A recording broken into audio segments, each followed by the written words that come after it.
Hey, y'all, and welcome to another episode of She Will Not Be Silenced with your hostess, Keisha Shields. So, today I am talking about finding your voice in the workplace.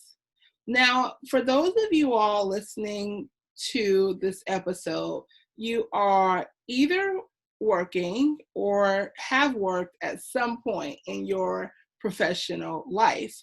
Being a podcast that really centers around leadership, working in the C-suite, working in management and director level roles, that really can happen without being involved in the workplace one way or another.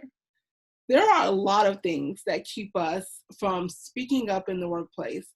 Now, there are many people listening to this who probably have not had to deal with this. But for those of us who are here because we have felt silenced or felt like we really couldn't speak up and be ourselves or advocate for ourselves in the workplace, this is for you because it was also for me. So, what are some of the challenges that happen with not speaking up in the workplace? Well, number one, you often get overlooked for promotions, for opportunities for raises. Um, Also, sometimes not speaking up, you will actually be buried in work and responsibility. And not because they just see you as this capable being, but because they feel that they can get away with burying you under the work. You're good at it, excellent at it. You're not going to say much. You're going to do it and get it done, and they'll move on like it's just merrily happy around this camp, right? Not speaking up can drown you in work and you not be compensated for it. Or let's say you are being well compensated for it, but you don't have the time to do barely anything else.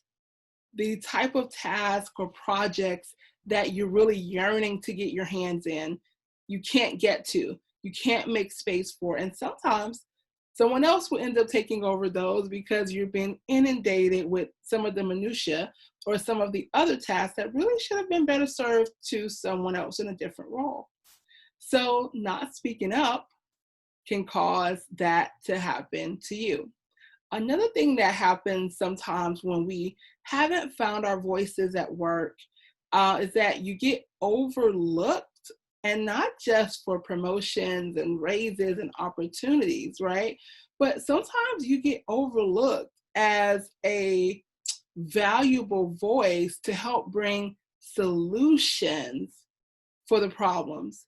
I tell my clients all the time, when people are when people are coming to me, okay, and they're telling me the problems they're having in the workplace, usually being centered around being overtalked, overstepped, or any of those things, I always talk about how when you don't speak up and when you don't find your voice, you will be overlooked for the chance to solve problems that you already have solutions for.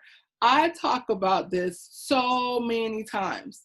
How many times have you been either in the boardroom, or if you're not in the boardroom, maybe you've been in a meeting, in a conference, and they are talking about the same problems, meeting after meeting after meeting, sometimes year after year, and you've already in your mind known how the problem can be fixed. But either you don't speak up and share it, or if you have shared it, it has not been highly valued. When you don't speak up for yourself at work, when you don't have the confidence or the strategy to learn how to speak up for yourself at work, people can sometimes easily minimize the valuable ideas and suggestions that you actually have to solve the problems that they're dealing with in the first place. I know this from personal experience, the number of solutions I had. And at times I didn't speak up. I didn't want to be the dissenting voice or the one that says the man's idea wasn't great or any of that. You know, I kind of just went along with things and all in the back of my mind, every time we had to go back into the meeting room dealing with this same problem, I was like, you know what? If only I had had the courage and the strength to really share my recommendations, my advisement, this problem could have been long gone. Okay? So if you're hearing this and that is feeling true for you, then that's probably a sign that it's time for you to really speak up, learn how to find your voice at work. Another thing that can come up when you are struggling or feeling challenged to speak up at the workplace is that people don't often get to know who you are. Sometimes people can see you as controlling or antisocial. Or sometimes you can get stuck in the mama bear zone, right? So what's the mama bear zone? The mama bear zone is when your direct reports or your coworkers know how kind, compassionate, genuine, caring you are. They know it. You're the person they come to for advice. You're the person they come to for guidance. But then your higher ups or people who have the capacity, right, to help you move along a higher trajectory don't often get to see any of those sides of you, because perhaps in your mind you have to keep it professional, you have to keep it work, right? But when you are looking to move up in your career, if this is not just about moving into the C-suite, because that's not the gold standard, okay? And not only is it not the gold standard, it's not everyone's trajectory. So whether this is a move into the C-suite for you, whether this is a move into a different level of management, whether this is moving into a different level of leadership, okay, this can still be true for you. So you have to keep that in mind. No matter what, people need to be able to see your personality, your qualities, your integrity, your brilliance. If you're not speaking up, there's a high chance that they're also not hearing or seeing those things from you. We all know that saying, the squeaky wheel gets the oil. Well, you don't want to be the squeaky wheel, and sometimes there's a reason why you're not getting the oil, right? Learning how to speak up for yourself has some very, very simple steps, if you will. But more than the steps, what a lot of people miss is that there needs to be a strategy behind it when this comes to speaking up at work. Okay? So a couple of things you want to do is you need to, number one, be 100. Yes, I said it, 100 with yourself. You need to be able to keep it 100% real with yourself. You have to make sure, number one, that you actually have what it takes.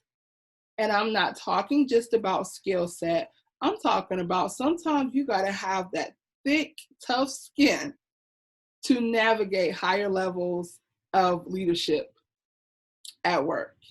Okay? You got to make sure you have what it takes. The second thing is you have to be able to be willing to deal with the repercussions that come from using your voice. Because by the mere fact of you being a woman, a lot of people right there are going to automatically either discredit you or try to diminish and minimize the significance of what you're saying. Now, this will not be the case in all workplaces, in all scenarios, but generally speaking, you have to be willing to deal with the repercussions of other people's opinions about you speaking up. Because sometimes when you move up into other levels, jealousy and envy also come into play. And we don't talk about that a lot, unless we're talking about amongst the women, but I'm talking about in the workplace, period. You have a lot of people who start to become envious when they see someone speaking up for themselves or speaking up for others, because I think what they're seeing is embodiment of power and agency. And that's really sexy to some and really makes some other people kind of anxious that maybe they're going to get overlooked for an opportunity in favor of you. So you have to be willing to deal with the repercussions that will come from you speaking up for yourself. The third thing I'm going to say is you have to actually know what it is that you're trying to accomplish at the workplace. Not about speaking up yet, but what are you trying to accomplish at the workplace?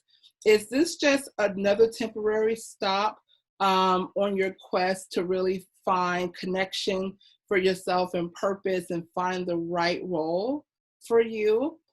Is this a place where you want to land for a while and perhaps move up as far as you can possibly go? What are you trying to accomplish at work? Because that will determine, in my opinion, in my counsel, I would advise that that would determine whether you should really speak up, not at all, but whether you should speak up about certain things versus others. Okay?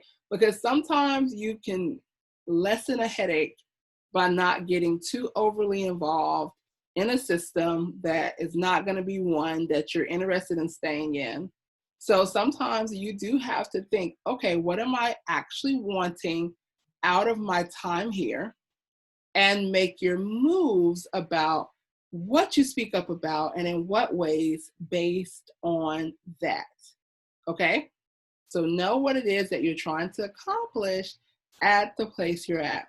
The fourth thing along the same lines is I'm going to say, when you're coming to speak up, when you feel like, I wish I could just find my voice here, you're being overlooked or not really recognized or whatever the case is you need to know why it's important for you to speak up about whatever the issue is that you're feeling compelled to speak up about. What is the issue? What are you wanting to accomplish with the issue? For example, if you have been, let's say one of the big things that I counsel women on is they feel like they are not only the most qualified, but highly capable of being put into higher compensation roles, but they feel like they are being overlooked or sidestepped in favor of someone else, usually a male counterpart who they feel is perhaps less qualified, less capable, lots of smoke, right? When it comes to speaking up, you have to assess, what am I actually trying to accomplish in this particular scenario? So yes, you want to be considered, highly considered for better opportunities, right? But is it that you want to make sure that they see you and they see your work and they see the effort you're putting in? Is it that you want to make sure that they know that you don't appreciate being overlooked? Is it that you want to bring light to the fact that you're seeing gender disparities happening and you want to put them on notice that that's not going to fly, that's not going to be the case? Those are just 3 sample scenarios from that one instance of wanting to be sure that you get seen for higher level, much better paying opportunities. So think about, what are you trying to accomplish, because that determines how you approach it. That also determines what you say and when you say it. So taking that same example, this is just kind of coming off of the cuff.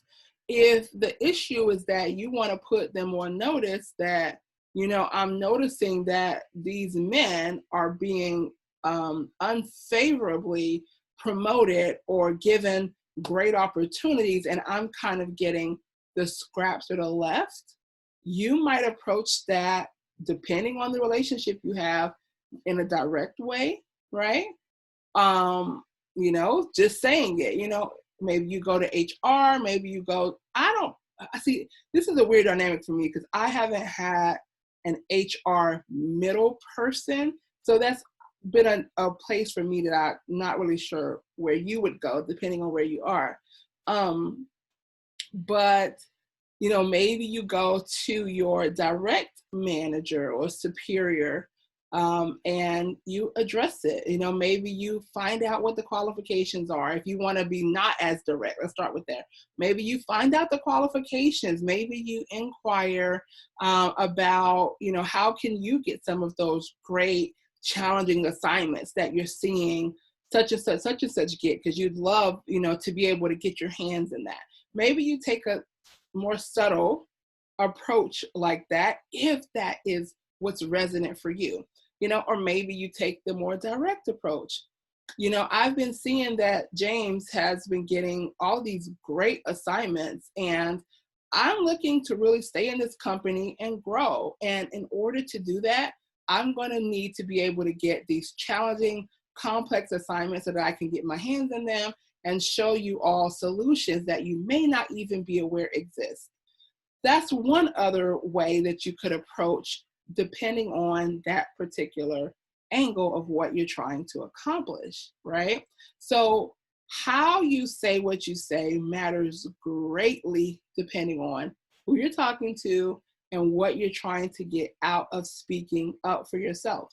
Now, there are a myriad of other tips and steps that you could do to really find your voice in the workplace, in the boardroom, in your leadership circles. But you kind of have to start at a place with those few tips that I gave you. If you want other tips, I will be giving them. So make sure that you subscribe, hit the subscribe button to this podcast, and also hop on over, or if you're watching me on YouTube, hit the subscribe button, and you'll be able to get access to all of the videos or all of the podcast episodes as they come out. So, what are some of the benefits of speaking up for yourself? Number one, you feel more powerful. Have you ever had a scenario, let's say outside of work? Let's say it's in a relationship with your partner or a relationship with a family member, and you finally got something off your chest. And you felt so good. You felt more powerful because they thought that they could just walk all over you. They thought they could continue to display those behaviors after you've told them to stop or you've told them no. They've continued to do whatever to you. And you finally muster up that strength to really set the record straight and resolve that issue once and for all. They may not like it, but sometimes setting that powerful boundary for yourself makes you feel very powerful. You remember your power. You develop more confidence in yourself, in your ability to speak things into existence the way that they need to be, the way that you desire them to be. When you speak up for yourself at work, you feel the same way. You feel powerful. You can also feel nervous about what's going to happen. Am I going to be well received? Are people going to think, I'm up to something, or think that I'm trying to be seen or trying to be controlling? There are a lot of scenarios or thoughts that might come up in your mind. But when you speak up from a place of surety, remember going back to that first thing where I talked about, you have to keep it 100 with yourself. When you're speaking from a place of assuredness, when you're speaking from a place of having done your research and knowing what you're trying to accomplish, you know that you can now make informed decisions about what's best for you next. If you have found that you've done the work, you've spoken up finally or again, and they're just not hearing it. It's not being well received. They're still dismissing you time and time again. You can, of course, now step it up to level 2 of speaking up for yourself, which we'll talk more about in another episode, right? Because there's levels to this thing. You can now move into level 2 of speaking up for yourself. Or you can use that information to make an informed decision for yourself that maybe it's best for you to focus on other opportunities, other things you have going on, and not give these people any more of the extra time of day than what it is that they already have gotten out of you. You know, you'll be able to make decisions and feel better. You'll feel better to know when it's time for you to leave an assignment and move into new territory or new experiences. You'll feel much better when you are coming from a place of knowing that you have spoken up for yourself, you have advocated for yourself, you've done the things that you need to do. Okay? There are so many benefits. Sometimes you start to get more recognized. Sometimes you start to become more seen, finally, not just have, work dumped, in your lap, piled high, They will start to listen, especially when you're presenting solutions that you can back up. The proof is in the pudding, baby. And when they start to see that, and when you start to ensure that you make sure that they see that, and that you get the credit for bringing resolution, for helping to guide them or guide the company or guide the team into resolve, things shift so much. When you speak up for yourself and you get that feeling like, once you get out of that, oh no, oh my gosh, did I say too much? Oh my goodness. Maybe I should have said it. If you're like me, oh my gosh, I was terrible at ruminating, reflecting on exactly what I could recall I said. Oh my gosh, did I say too much? I probably could have said that sentence this way. Oh my gosh, I'm just waiting for them to bring my pink slip. What have I done? I've already done it. If you're navigating that, let it be water off your back. The first time or two, it can be a little anxiety inducing if you have not been brought up to really speak up so boldly, especially in leadership roles or especially at work. After that, get comfortable, drop your shoulders, you know what I mean? Get comfortable with who you are and get comfortable that you got this. Those are some ways that you start learning how to find your voice in the workplace.